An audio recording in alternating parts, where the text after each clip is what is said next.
Nena, señorita, ¿está bien?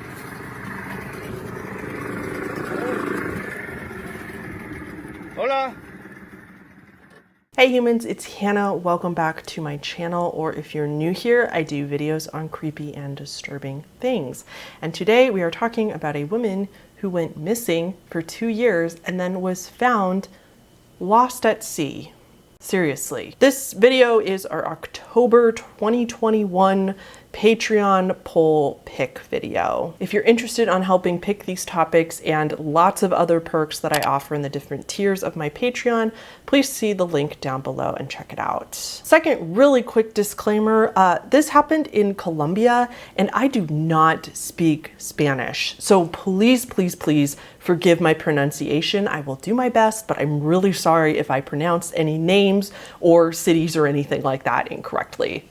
Very sorry in advance. Okay, today we are talking about a woman named Angelica Gaitan. See, I think I'm saying it wrong. Angelica Gaitan was 46 years old and she was a Colombian woman. She had been missing for 2 whole years. That was until September of 2020 when a fisherman on his boat saw what he thought to be a giant log floating out in the ocean.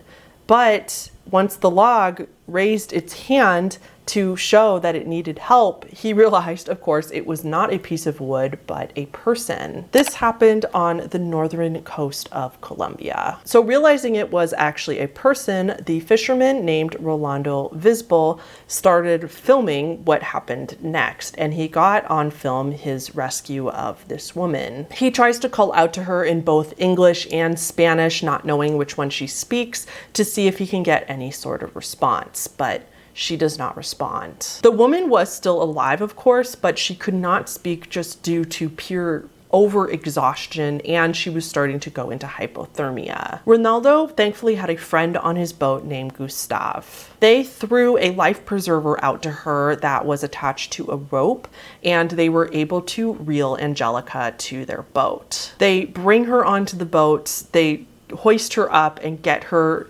out of the water, and she seems to be moaning in pain. And then when she's in the boat, she's like breathing really hard, trying to catch her breath is what it seems. Ronaldo, of course, assuming she's dehydrated, he has this bottle of water and he's trying to give her some water to drink. Ronaldo, this whole time, in spite of what's going on, he stays remarkably calm as he helps this woman. It's quite lovely. He tries to ask the woman what her name is, and of course she still doesn't respond. It will break your heart. Instead, the woman just bursts into tears right there. I will play the clip right here so you can see this unfold. It's not a particularly upsetting clip or anything, especially because she's perfectly fine in the end and she's being rescued. So it's actually nice to see humans helping other humans and just a flash of real humanity in this. But knowing what she has been through, which you'll learn in a moment, does make the video very incredible in my opinion. Nena, señorita, ¿está bien?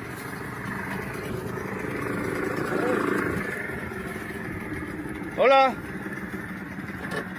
Hello. Nena. Está súper cansada, pero está viva, está bien.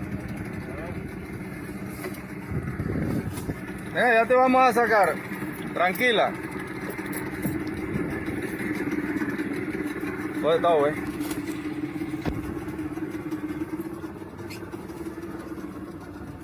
Hello. ¿Estás bien?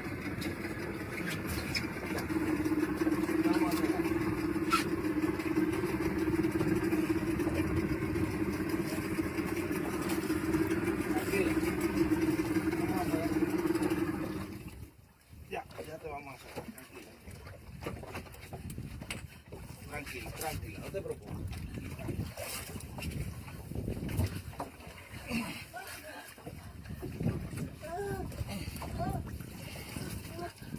Ya, tírate.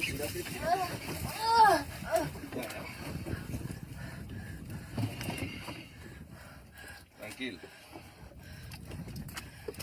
Agua. Necesitas agua. Tú tienes un pote de agua aquí. Toma. No, aquí hay agua. Pásame un pote que hay ahí.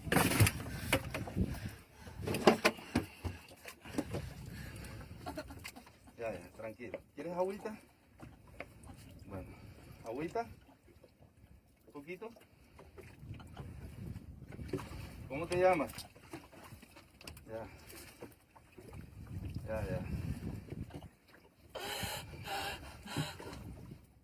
tranquila. Voy a llevarla a la orilla. Good. Rescuers come to help Angelica, but she could not talk to them still.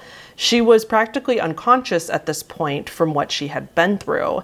It's alleged that she was floating out at sea for 8 hours and even had a near miss by a shark while she was floating out there. She was rushed to the hospital where she was given, of course, immediate medical care, and she was able to make a recovery and is here to tell her story. Angelica says that she had been a victim of domestic abuse for years before she went missing. She claimed that her husband was, physically abusive, but would also lock her in the house, make her use their garden as a bathroom, and then, of course, just isolate her and separate her from her friends and family. Angelica did try to report her husband to the police when these things were happening. They would come and they would take him for 24 hours, but he would unfortunately be released and the abuse would continue once he came home. In September 2018, Angelica was able to escape her abuser, but she really didn't have a choice as he attempted to kill her. However, very sadly, as she escaped from her abuser, she lost touch with all of her family's friends and other contacts, and nobody knew where she ended up. The first 6 months that she was missing, she had experienced homelessness and was just wandering the streets. She finally found a women's shelter all the way in Barranquilla. This shelter is especially for women who have experienced or are in danger of their partners or other abuse, and they need some place to stay. They need counseling, resources, things like that. So she stayed in that shelter for the next 1.5 years. They let her stay there as her ex-husband, lived in the area, and they wanted to protect her from the abuse. However, according to Angela, the abuse didn't stop when she went to the shelter. Angelica claimed that this shelter severely mistreated her and sometimes abused her, doing things like turning off the water while she was in the middle of showering, or offering her drinks or other beverages that were mixed with a bunch of soap. Then things got worse for Angelica. While she didn't like the shelter that much, at least she was safe from her ex-husband, so she did stay there as long as she could. But when they got word that her husband was leaving the area and moving somewhere else, the police dubbed her no longer in danger, and so they all made her leave the shelter. So Angelica, in complete despair at these new turn of events, as well as already riddled with pre-existing anxiety and depression, was forced to leave this shelter. Regardless of her abuser leaving the area, she still, of course, felt unsafe. And so she said at this point, with all these circumstances combined with her mental health issues and depression, it led to her no longer wanting to be here. She asked a woman to lend her some money for the bus.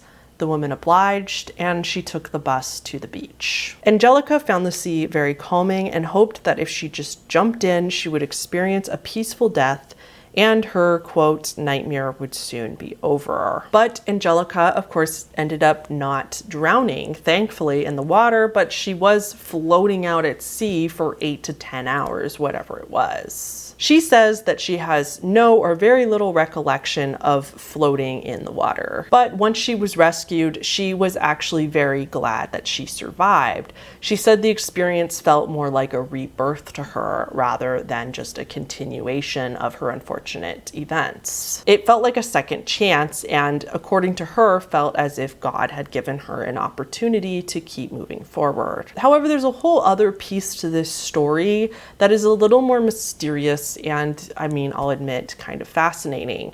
Angelica, as we kind of touched on, did suffer from several mental illnesses, but they might have been more intense than she was kind of letting on. According to her family, she suffered from very severe anxiety attacks for many, many years, as well as extreme paranoia.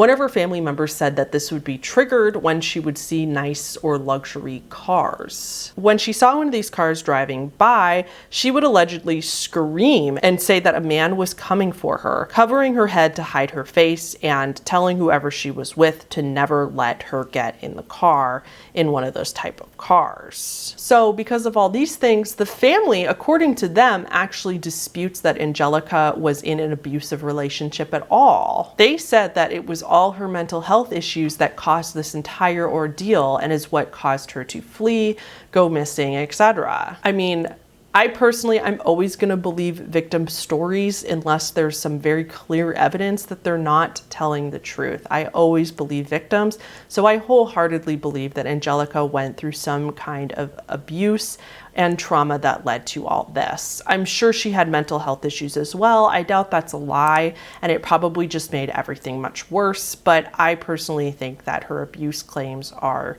true. I think it would seem more likely that her family would deny this because either the husband, who is abusive, threatened them all to do so, or they didn't, it's shameful to have this in the public eye, and so they are just putting it all on Angelica to make it seem like their family, is stable and that nobody like that would be in their family. That's all speculation, of course, total guess, but that is my sense about it all. The other odd thing about this is that her family didn't see her for this full 2 years, but they did have proof that she was still alive. So the sources vary on this particular detail on whether it was her father or her husband, but most sources do agree that one of these family members received a notification from her insurance saying that Angelica had made an appointment with a psychologist to help her. So they didn't know her exact whereabouts. They have no idea how she ended up in Barranquilla,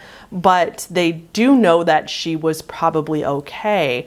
I find this just very odd that if she was an official missing persons, like they reported her to be, why didn't they have the means to call the insurance company and ask where she was, ask specifically what clinic she made the appointment at, or use this to have the police track her down at that time? It's possible this is just a cultural difference and they just do things very differently in Colombia, so maybe that's just my naivete, but it just seems like something seems odd to me that they kind of knew where she was. Like, was she really missing or not? Anyway, that is the very bizarre story of Angelica Gaitan. That is going to be it for today. Please leave this video a like. Let me know what you think down below. Thank you so much to my Patreons, Colin Holmes, Deck of Cards, Creep Me Out, Alice Paul, Ryan Fenton II, Samantha RG08, and Michelle Valdovino, and of course to everybody shown on the screen now. All right, guys, I will see you tomorrow for the next day of 7 days of Halloween.